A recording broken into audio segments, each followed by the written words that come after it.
to ask you a question. How fast can you drive your favorite sports car in a dense fog? Just get in mind your very favorite sports car. You're going along on the Autobahn, there's no speed limit. How fast can you drive it? Not how fast would you feel safe driving it, how fast could you drive it? And how fast would you like to drive it? Now, I want you to imagine something. Imagine that you come over a hill and it's a blue sky day like today. White clouds, beautiful day. You come over the hill and down at the bottom of the hill there's a very dense fog. I mean, it's so foggy you can't see that far. Now how fast can you drive your very favorite sports car safely? You can't. Maybe a mile an hour. Even though it's got 600 and some horsepower under the hood, you can only drive it maybe a mile an hour. You're burning up fuel, but you feel dangerous because something may come along behind you and hit you from the rear end. It doesn't feel safe in a fog. Asking questions is the key to getting your head out of a fog. That's one of its primary roles. Not its only role, but it's one of its primary roles is to help you get your head, your thinking, out of a fog so that you can go fast, so that you can speed up and you can get to where you want to go. In your outline, you'll see that from my perspective, the number one advantage of questions, of profound questions, is speed. In your favorite sports car, you could go 180 miles an hour. A Bugatti, 225 miles an hour. Land legal. But if you can only go 1 mile an hour in a fog, that's how your thinking feels occasionally. Where you think, I don't know quite where to go. I'm just not clear here. The minute you can come to clarity in your thinking, you can put the pedal down and there you go. There are three enemies of leadership: fog, fatigue, and flirtations. They're the three most fundamental enemies of leadership other than Satan himself, from my perspective. The first is fog because you can't go fast. The second is fatigue. A great football coach, Vince Lombardi, said, "Fatigue makes cowards of us all." What's easy when you're rested seems impossible when you're exhausted. But if you run around with your head in a fog all the time, pretty soon you're just exhausted. It's more exhausting to drive for an hour in a fog than it is 10 hours in a clear day. Fog in your thinking leads to fatigue in your emotional system. But that always leads to flirtations. Now, I'm not just talking about sexual flirtations with the opposite sex. I'm talking about flirting with ideas you should never flirt with. Like, I think I'm too old for this job. I think it's time for me to change churches. I think it's time for me to quit my job and go somewhere else. I think it's time to move to somewhere else. When you really, if you were rested, you wouldn't think that at all. It's just your exhaustion talking to you. Questions are a real key to helping you clarify so that you don't get your head in a fog that you can't get out of. Second advantage of questions is their profound nature. You want to ask profound questions. The reason is, if you ask yourself profound questions, you get profound answers. If you ask shallow questions, you get shallow answers. If you ask no questions, you get no answers at all. But what is a profound question? How does a profound question differ from an exploratory question or a shallow question? Here's the difference. Let me give it to you in an illustration. Let's say, for example, you are in the outback of some country where they've never seen an automobile. And you get a scholarship to a mechanics institute. And with that, you can make a lot of money to feed your village or whatever you're going to do with it. And you say, I've never seen a car. But they say, well, yeah, but you can get a lot of money. So you think, okay, I'll go. So you get to this mechanics institute, right? Now, you've never seen an automobile, and the instructor asks, the car won't start, what's the matter with it? How do we get the car started? You've never seen a car, how do you even know what start means? But they turn to you and say, what do we do to get the car started? An exploratory question, which is a very good question, it's not a dumb question, it's an exploratory question, is what happens if you push that silver thing in the middle of that black thing? In other words, what happens if you push the hubcap in the middle of the tire? Will that start the car? You realize that's not a dumb question. That's an okay question if you've never seen a car before. That's an exploratory question. If you've never seen a situation before, you're asking exploratory questions, but what you're trying to figure out is, how does the whole system of that automobile work? You're trying to figure out, how does the electrical system engage with the gas system and engage with the transmission? How does all that work? You may ask 3,000 questions before you understand how the car works. Those are all exploratory questions. But then comes a day when you understand how the car works, and then the professor says, the car won't start. What's wrong? Now here is a very profound question. Questions don't have to be complex. They don't have to be worded with big language. They can be very simple questions to be very profound. Here's a very profound question. What happens when you turn the key? That's a very profound question because it's the starting point of the entire car's system. So the more systems you can understand in life, how this works, how that works, how this other thing works. If something's broken in it, by asking the question that puts you at the start of the system, it speeds up everything. Once you understand the process of an automobile, you simply ask one question, it's not 3,000. When you understand all of theology, when you understand theology, you ask one question, and it's a very profound question. If it's the beginning of the logic trail. Thirdly, I'd say on the subject of questions, collect questions. I have a collection of, I guess, 1,000, 2,000, I have never counted them, many questions. Some of them are my own. Some of them are trial and error refinement, like what happens when you press the hubcap. But I've had a hobby, made a hobby of collecting questions, because years ago I began to see that, you know what, you have never in your lifetime solved a problem that did not start with asking a question. Other than punching someone in the nose, of course. You know, it's like, maybe you solved that problem by not even asking anything, but you know what I'm talking about. With any kind of problem you've got, you have to ask the question, what's wrong here? Or who did what? Or you have to ask questions to solve any problem. Therefore, the better questions you have, the quicker you can get to the heart of the issue and solve the problem quicker. No breakthrough discovery has happened without questions. The discovering the light bulb or the transistor or the transmitter or the eyeglasses, or it's like everything you've ever encountered that has been discovered started with a question. What happens if we do this? Why wouldn't this work? Have we ever considered this point? It's like those questions are real key to help you think new thoughts as well. Now, when it comes to a hobby of collecting questions, I have a present for you this morning, a gift. And if you'd each take one of these and just pass it around, I'd appreciate it. This is a little booklet that I developed several years ago. It's in its 31st printing. Now, in the U.S., these sell for $10 a booklet. They're $10 a piece. We've distributed thousands of them. We've never had a single person, to the best of my knowledge, send it back and say, oh, that was too much money. You think, $10 for this? But no one's ever sent it back. They ordered it, but what I found is that a lot of business people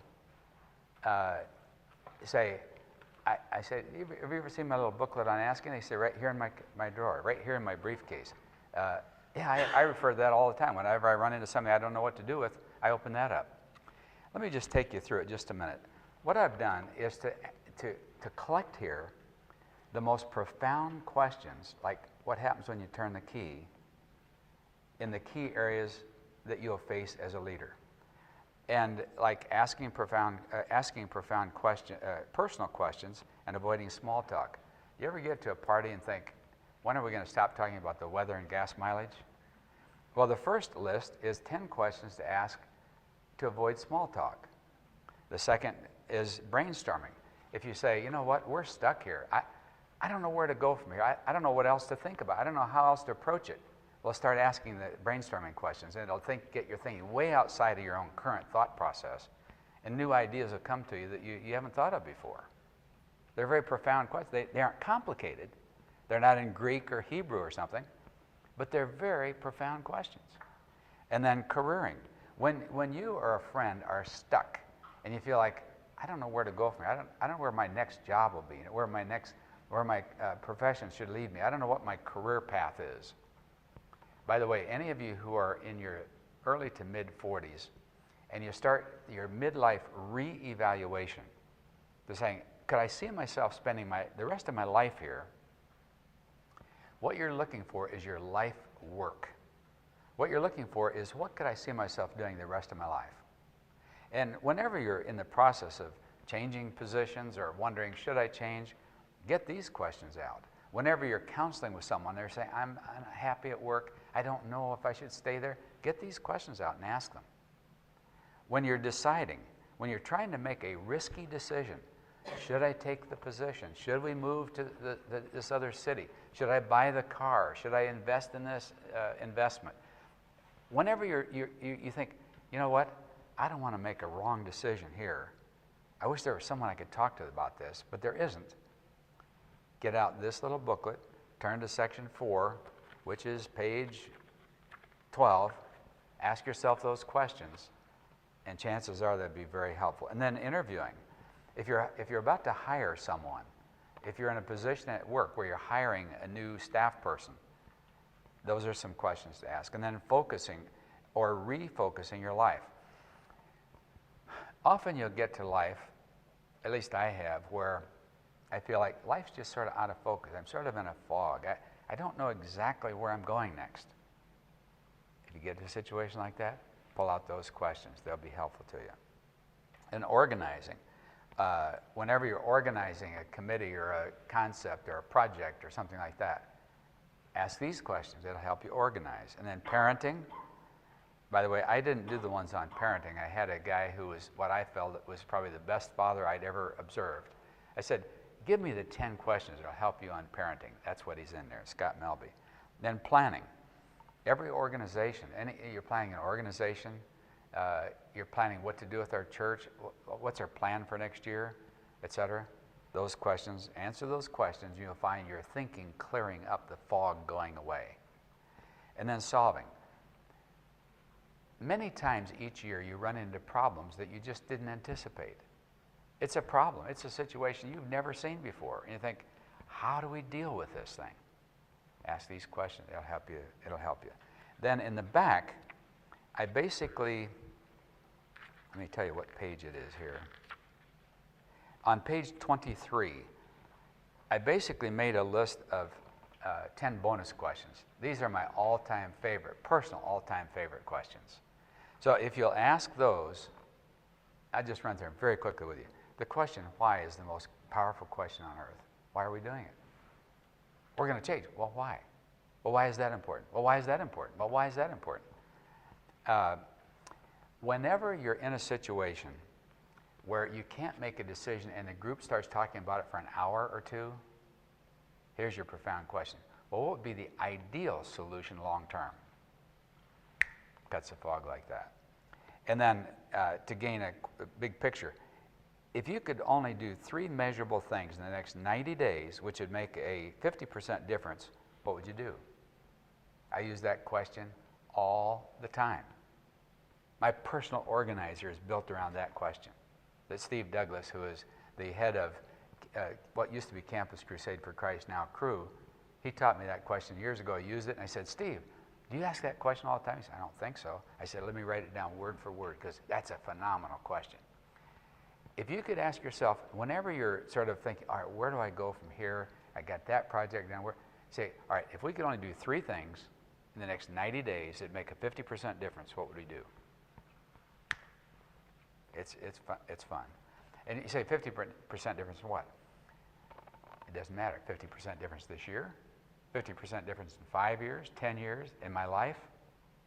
You can expand it out. It's a phenomenal question. It'll start 100 engines with the question, what happens when you turn the key? That one's a great question. And then the best question to focus next year. If you could only accomplish one measurable thing in the next year, what would you do? You're here on sort of a break from your work, from your ministry, etc. You might want to ask yourself some of these questions. If you could only accomplish one thing in the next 12 months, what would it be? My best question to understand your adult comfort zones, what was your life like in the 4th grade? When you were 9 years old, what were you doing? What were you like when you were 9? Age 9 is the single most shaping year of a human being's existence, other than major trauma. What you were like in the 4th grade is extremely important to what you are today. It shaped what you are today. I have a video, a DVD, it's available on our website, just bobbbiehl.com. It's 4th grade. If you're a 4th grade teacher, have a 4th grade grandchild, you might want to get that, because it's really an important thing. And then, how do you plan to make the most significant difference in your lifetime? That's your dream, basically. You say, well, I need a dream. I don't know what my dream is. That's your question. Answer that question, your dream will be clear. Let's see, number 7. What 3 changes in my life would be the most pleasing to God? In other words, if you're wanting to grow spiritually this year, ask yourself that question. Stay away from the question if you don't. Stay away from the question if you don't want to grow spiritually, because you ask yourself that question and it clarifies it for you. Most helpful personal question: of all the things you do well, what do you see as your single greatest strength, and what do you do best? We're going to talk more about that later on today. And then, best non-threatening counseling question of a friend. If you sense a friend has got just something heavy on their shoulders, but you don't know quite how to approach it, ask, is something heavy on your shoulders today? It turns the key, it starts the engine, it lets each of us have 100,000 words we want to share with someone, because we got stuff built up in there, but a trusted friend doesn't ask it at the right time, but if they do, all those 100,000 words come out. So if a person has a lot of burden on them, and you'll ask that question, there it comes. And then my best ever career counseling question. If you could do anything, if you're wondering right now, is this where I belong? Is this where I work? Should I be doing something else? Ask yourself this question.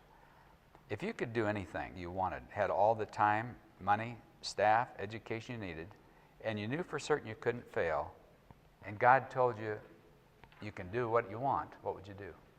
Well, you can see that this little booklet will help you. By the way, we have this co-branded with certain ministries, with several ministries, where my letter inside becomes your letter inside for your ministry, and then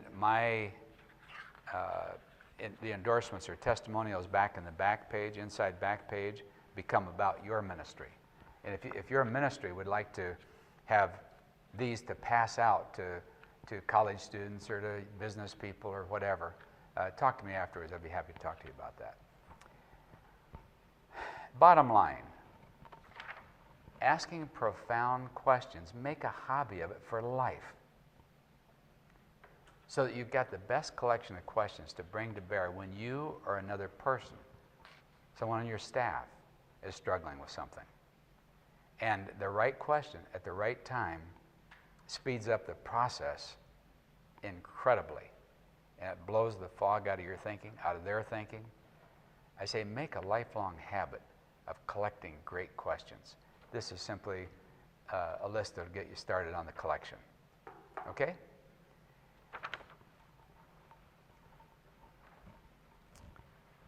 I've had a hobby. I've had a hobby of collecting questions now for what, Cheryl, 25 years, 30 years at least. And it's been one of the funnest hobbies. It's not collecting coins or stamps or something like that, but it is a great question. When someone asks you a question, say, write it down, add it to your collection. Use it a few times, and then when you find out there's a better way to say it, if I use this word instead of that word, it opens up the system better. Make a lifelong habit of it, will you? Of collecting questions. You'll never be sorry you did.